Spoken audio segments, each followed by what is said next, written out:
Ibu seringkali bersama-sama ibu itu. Iyalah Pak Ustadz. Kenapa ibu bisa bersama-sama dia? Karena kami sama-sama kaya. Ibu seringkali bersama-sama dia. Iya. Kenapa sama-sama sering sama-sama dia? Karena kami sama-sama PNS. Ibu seringkali sama-sama dia. Iya. Kenapa bisa sama-sama dia? Kami ini sama-sama bangsawan Pak Ustadz. Bangsa yang hidup di awan. Orang bisa bersama kalau banyak bersama. Kau kenapa akrab kali sama dia? Aku memang bestie betul sama dia. Kenapa? Karena kalau ngomong aib sama orang sama dia itu enak kali. Enak kali. Banyak kali Ajinomotonya. Kadang aku udah kehabisan bahan, ada aja bahannya. Orang bisa bersama kalau banyak kesamaan. Kenapa ibu bisa sama-sama pengajian ini? Karena sama-sama beriman, sama-sama bertakwa.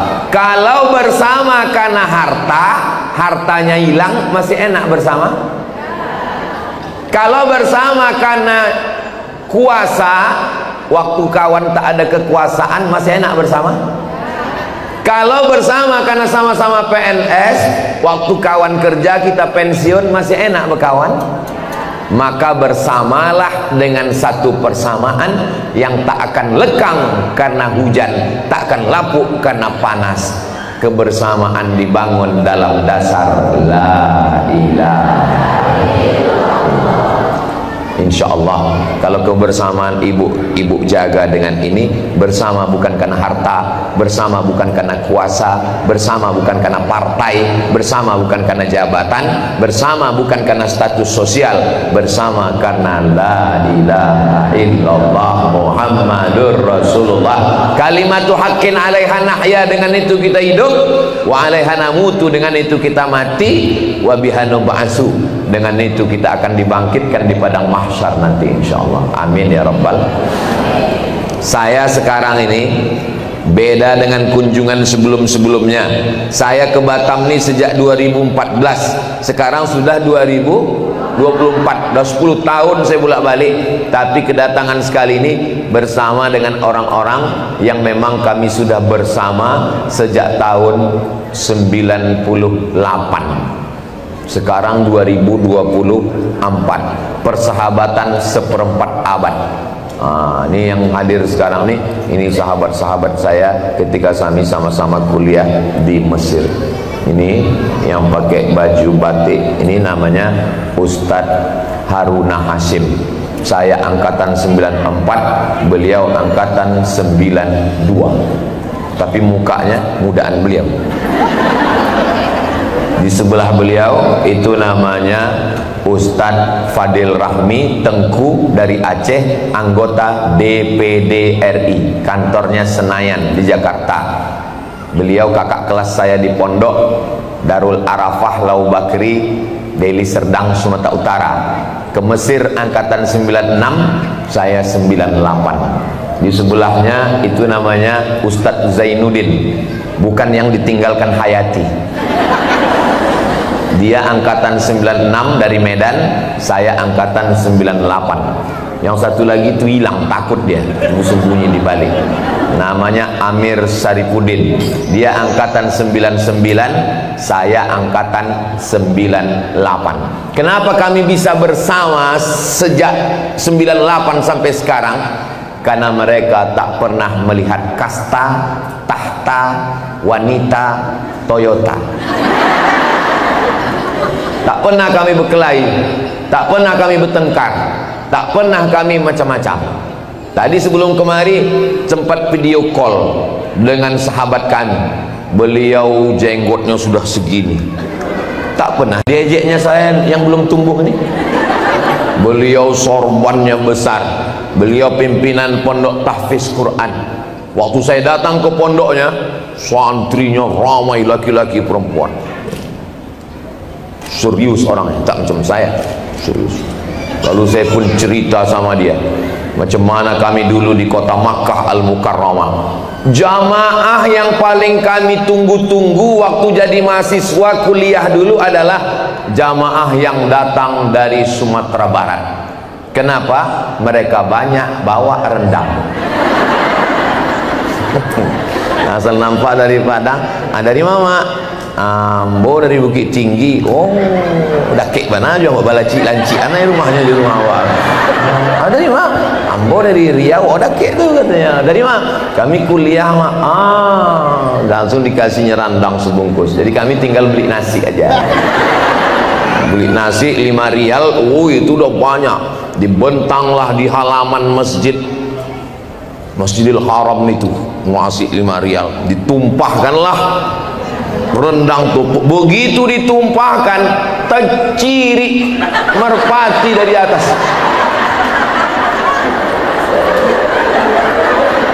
Tak bisa dibedakan mana yang dari atas, mana yang dari bawah.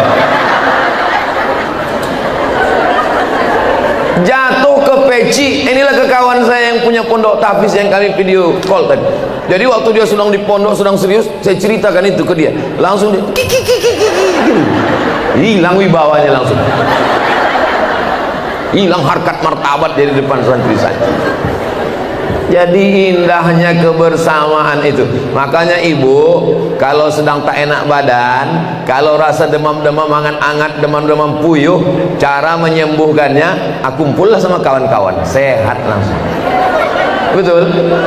Ini kami nih sejak di jalan jumpa. Saya pernah dibawa Ustadz Endri menjenguk Ustadz kita di sini. Ustadz tolong jenguk ini Ustadz alumni Mesir. Maaf, mohon maaf, kena penyakit gula, sudah menghitam kulitnya Ustadz, terbaring di rumah. Tak bisa lagi menyambut kami di ruang tamu. Masuk saya ke kamar. Begitu nampaknya kami alumni Mesir, langsung cerita tentang Al-Azhar Kairo 1 jam. Sehat dia langsung diantarnya kami ke ruang tamu. Anak istrinya pun terkejut. Katanya abang sakit, sehat langsung jumpa kawan. Makanya kalau nengok ada orang sakit, jangan bawakan jeruk. Orang sakit dikasih jeruk. Yang orang dibawakan jeruk, apel, anggur tuh orang sehat. Orang sakit, kalau orang sakit bawakan kawan-kawannya, dudukkan, insya Allah sehat dia, insya Allah. Begitulah ibu menjaga kebersamaan ini, insya Allah. Bersama di pengajian Muslimah Batam, bersama di surga Jannatul Firdaus. Saya terus terang, kenapa bisa berkawan sama mereka ini, walaupun statusnya sekarang udah macam-macam, itu karena mereka cakapnya tak meninggi. Saya kalau udah ngobrol sama kawan, gasnya kencang, itu tak tahan saya. Ada model kawan ini macam Kap 70, tapi ada model King Cobra. Saya kalau udah kawan cakapnya terlalu tinggi, udah kau terus duluan aja. Kalau bahasa Melayu namanya tinggi sebenang. Tahu tinggi sebenang? Cakap tuh tinggi aja, walaupun sebenang pun jadilah. Sebenang tuh kan tipis itu, ada tinggi terus cakap. Saya kalau berkawan sama orang tinggi cakap tak tahan saya. Kau kalau mau tinggi mau duluan lah, aku begini aja. Saya yakin dan percaya ibu. Makanya kalau kita mau menjaga kebersamaan, jangan singgung perasaan orang. Jangan cerita rumah sama orang yang belum punya rumah. Jangan cerita bini sama orang yang belum. Jangan cerita anak sama orang yang belum. Pandai-pandai jaga perasaan, jagalah hati, jangan sakiti hati, supaya jangan sampai sakit hati.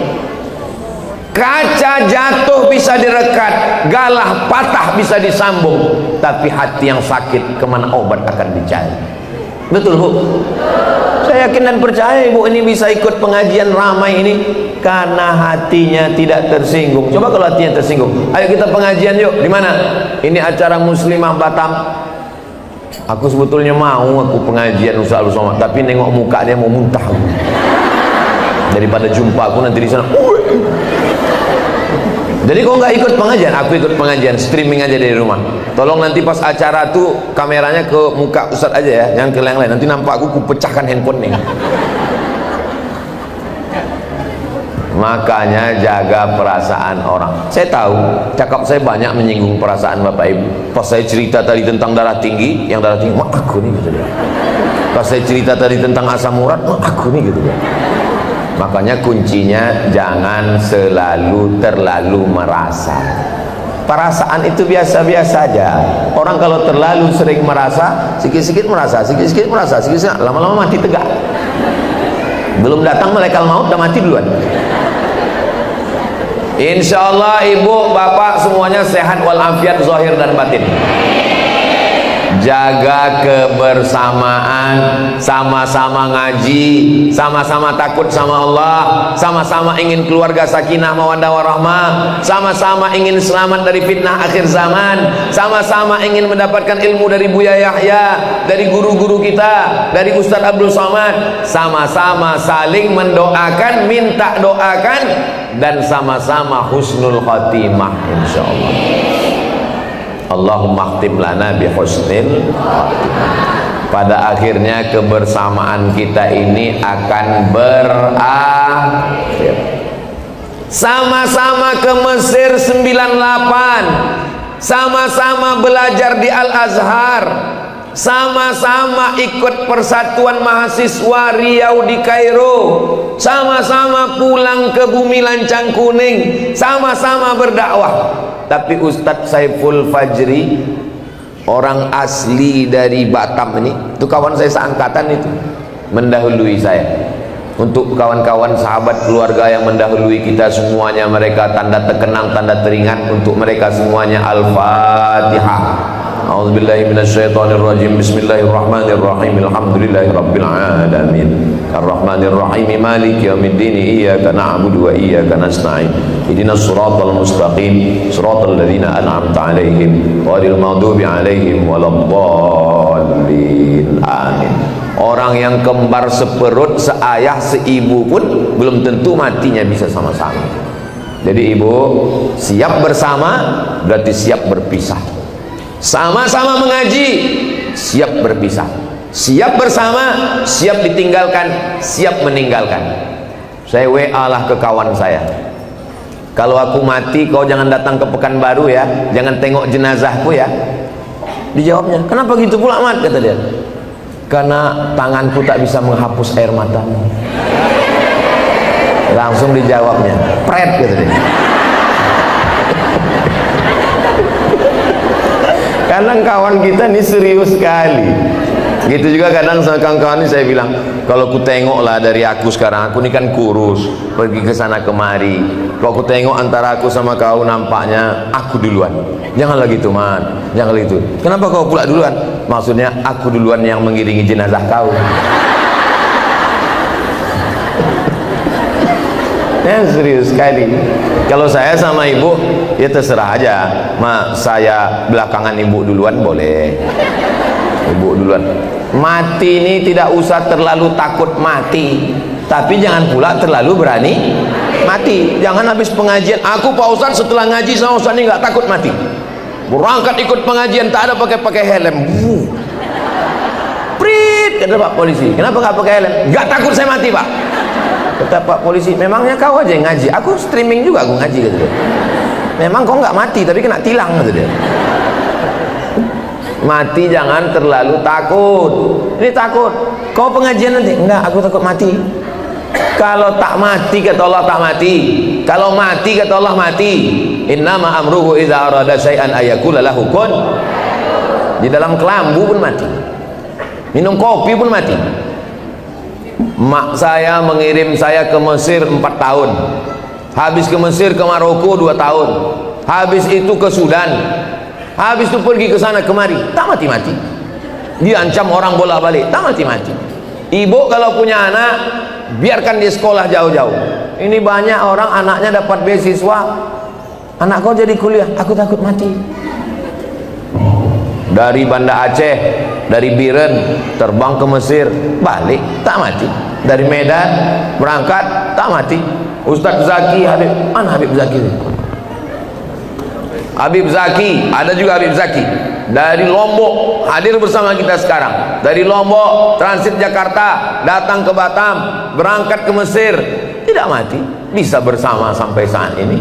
Jadi masalah mati ini jangan terlalu takut, tapi juga jangan terlalu berani. Berenang tak pandai, pas diajak orang mandi ke laut, memang tak mati tapi setengah mati. Nah, kita ini bersama ini tak lama. Berapa lama kita bersama ini? Sementara malaikat maut datang. Itulah maknanya hidup. Apa hidup itu? Sementara malaikat maut datang. Jadi Ustaz Somad memahami hidup itu apa? Saya memahami hidup itu simple aja. Sementara malaikat maut datang, aku keliling-keliling dulu.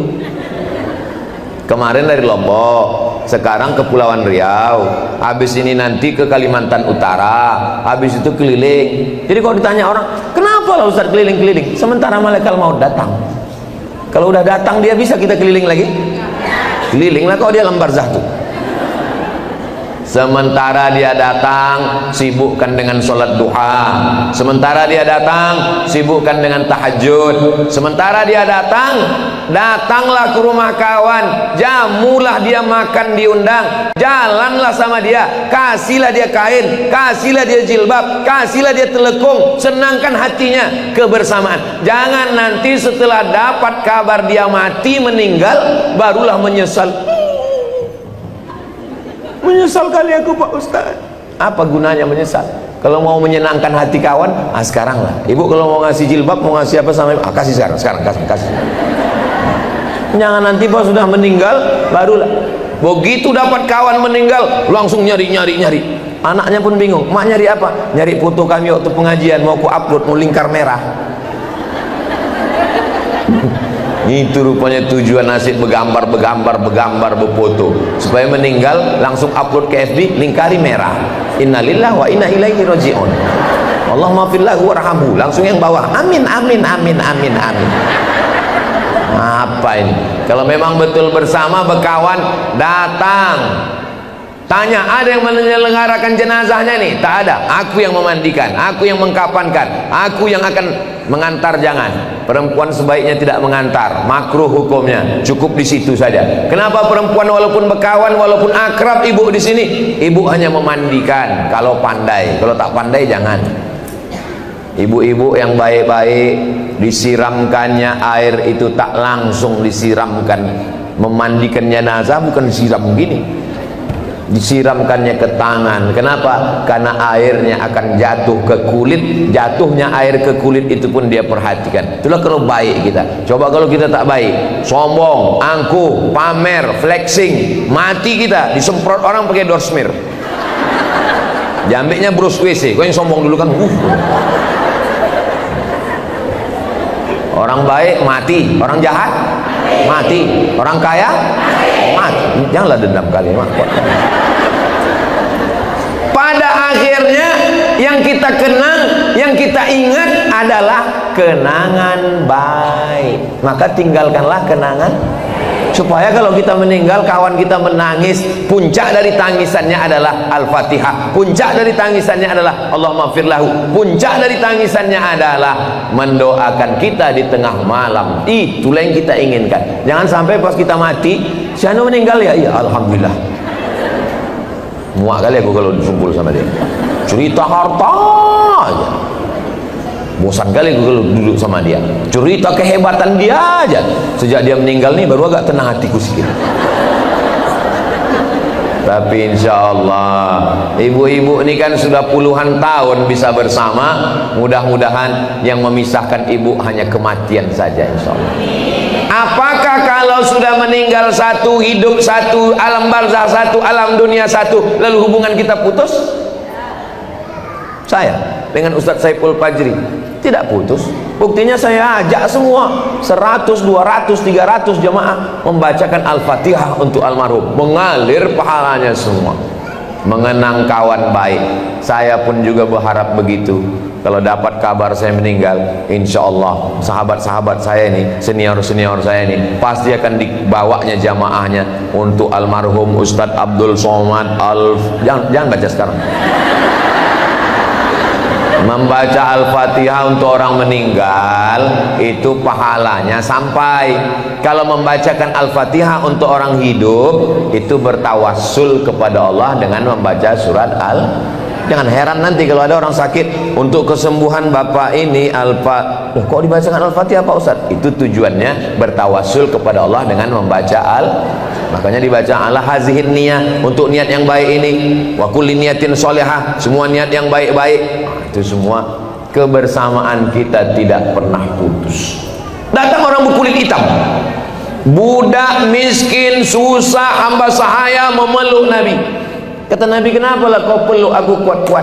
Aku takut nanti tak jumpa dengan engkau, tak bersama dengan engkau di akhirat ya Rasulullah. Apa kata Nabi? Almar'u ma'aman ahab. Orang akan bersama dengan siapa yang dia cintai. Cinta kita, kasih sayang kita karena Allah Subhanahu. Ustaz, ya.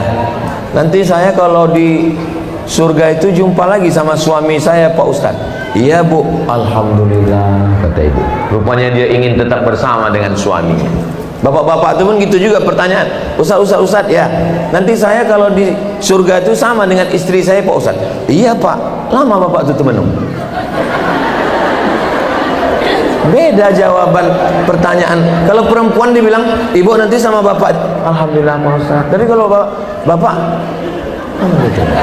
terus kenapa bapak temenung? Sedang di dunia aja aku tak tahan Pak Ustaz itu. Kenapa bapak tak tahan? Apa yang menyebabkan bapak tak tahan? Setiap aku mau pergi dikasihnya kain Pak Ustaz,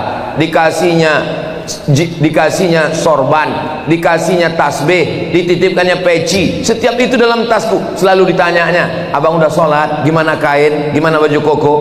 Itu Pak, perempuan yang selalu menanya udah sholat, tinggal di hotel mana, hotel syariah apa tidak, itu bukan istri. Lalu apa? Itu adalah bidadari surga yang dikirim Allah untuk mendampingi bapak. Nanti bapak itu pulang, dia kan orang tua walaupun tak datang kan ikut streaming ini. Nanti dia bilang, pas ibu nanti pulang tengoklah, pasti dia ngomong, engkau adalah bidadari surga. Nah, ibu pun pura-pura tak ngaku bidadari. Masa bidadari gemuk Pak? Lalu bapak itu pun pandai pula menjawab, kau memang bidadari tapi diturunkannya di rumah makan.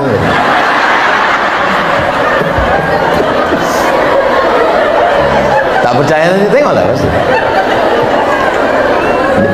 Yang lain boleh diingat, yang ini tak usah diingat. Sakit hati kita. Salatullah, salamullah ala toha rasulillah. Salatullah, salamullah ala yasin habibillah. Tawassalna bismillah wa bil hadi rasulillah wa kulli mujahidin lillah bi ahlil badri ya Allah. Allahumma salli ala sayyidina Muhammad. Udah jam 3 rupanya kalau ngomong kita di depan orang yang hatinya bersih itu tak terasa waktu itu berlalu. Jawabannya so sweet. Takwa sudah, kebersamaan sudah, yang terakhir adalah memaafkan. Buya Hamka ini kan di samping ulama dia sastrawan. Dia menulis novel. Ada novelnya Di Bawah Lindungan Ka'bah, ada novelnya Tenggelamnya Kapal Pandarwik. Dituduhlah dia plagiat dari penulis Mesir namanya Al-Manfaluti. Ditulis di harian Lekra punya PKI. Hamka plagiat, Hamka plagiat, Hamka plagiat. Dia diam, tak membalas. Karena memang kita diajarkan dalam kata-kata hikmah, idza nataqas safihu fa khairum min ijabatihi sukutu. Kalau ada orang dungu bodoh mengejek-ejekmu, maka jawabannya adalah kalau kau dicaci maki orang, keluar sumpah serapah kebun binatang dari mulutnya, lalu kau balas, apa beda kau sama dia? Bihamka dia. Hari berganti musim berubah, rezim pun tumbang, PKI pun ikut tumbang. ketika Buya Hamka sedang duduk-duduk di rumah, tiba-tiba datang seorang perempuan, anak gadis, membawa calon suaminya yang mau masuk Islam. Ayah, kencong-kencong lah. Lalu Buya Hamka nanya, Assalamualaikum. Waalaikumsalam. Kata Buya Hamka, kau siapa? Saya Astuti, Buya. Nama perempuan ini Astuti. Terus apa tujuan kemari? Membawa suami saya ini, dia mu'alaf, dia mau masuk Islam. Kata ayah saya, kau bawa laki kau calon suami ini belajar agama Islam pada Hamka, Haji Abdul Malik Karim Amrullah. Oh, siapa nama ayahmu? Nama ayah saya Pramudia Anantatur, yang dulu memfitnah-fitnah Buya Hamka. Seniman sastrawan PKI yang memfitnah Buya Hamka. Rupanya di akhir hayatnya dia tak mau anak gadisnya nikah dengan tak Islam. Disyaratkannya menantuku mesti masuk Islam dan belajar Islamnya kepada Buya Hamka. Dan Hamka mau mengajar anak ini, mau mengajar menantunya ini. Lama saya memenung waktu membaca buku ini, ditulis oleh Irfan Hamka, judul bukunya Ayah. Masih ada bukunya, silakan dapatkan di toko-toko terdekat. Seandainya datanglah orang yang mengejek-ejek saya, haters, yang membuli saya, tiba-tiba dia datang, anaknya datang. Kau anak siapa? Aku anak haters. Siapa nama kau? Binti haters. Apa tujuan kau datang? Aku mau belajar agama Islam sama lakiku. Langsung saya pesan, kau cari Ustadz Haruna Hasim. Aku tak sanggup, nanti ku caci maki kau, bengkak udah nantiku. Buya Hamka begitu lapang dadanya bisa memaafkan orang lain. Jadi kalau ada orang yang kenapa dia profesor doktor padahal tidak sekolah formal, Buya Hamka itu tidak pernah sekolah formal. Datang dia ke Mesir, ceramah sekali langsung dikasih doktor dari Al-Azhar. Ustadz Somad 4 tahun di Mesir, pulang LC. Sakit hati saya ke Buya Hamka. Dia cuma sekali datang presentasi langsung dikasih sama Al-Azhar Kairo doktor. Rahasianya di mana? Hatinya memaafkan orang lain. Mudah-mudahan terutama yang ceramah ini bisa memaafkan orang lain. Ibu sudah maafkan dia? Saya sudah maafkan Pak Ustadz. Sudah ke rumahnya sampai mati tak mau Pak Ustadz. Ibu sudah maafkan dia? Sudah Pak Ustadz. Saya kan selalu dengar ceramah Pak Ustadz. Sudah salaman sama dia? Wih, belum memaafkan. Wasari'u ila maghfiratin min rabbikum wa jannatin 'arduha as-samawati wal ard u'iddat lil muttaqin. Siapa itu sifat orang bertakwa? Alladzina yunfiquna fis sarra wad dharra wal kaziminal ghaiz wal 'afina 'anil nas. Mampu memaafkan orang.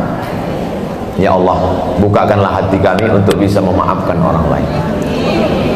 Saya kalau disuruh ceramah siap, kalau disuruh tablik akbar insya Allah. Tapi kalau memaafkan orang lain memang agak berat sedikit. Tapi insya Allah kita tetap berusaha karena kita selalu minta maaf sama Allah. Tapi kita berat memaafkan orang lain. Mudah-mudahan kita termasuk orang yang bisa meminta maaf dan memaafkan orang lain. Amin ya rabbal. Jadi kalau ada yang nanya, sama siapa kalian ngaji tadi? Sama Ustaz Somad. Apa yang dibahasnya? Ada 3. Apa aja pembahasan dia? Ketakwaan, kebersamaan, dan memaafkan. Bisa kau jelaskan? Aku sebenarnya bisa, cuman nggak tertangkap sama kau. Tinggi kali penjelasannya. Gitu caranya kalau mau ngelak.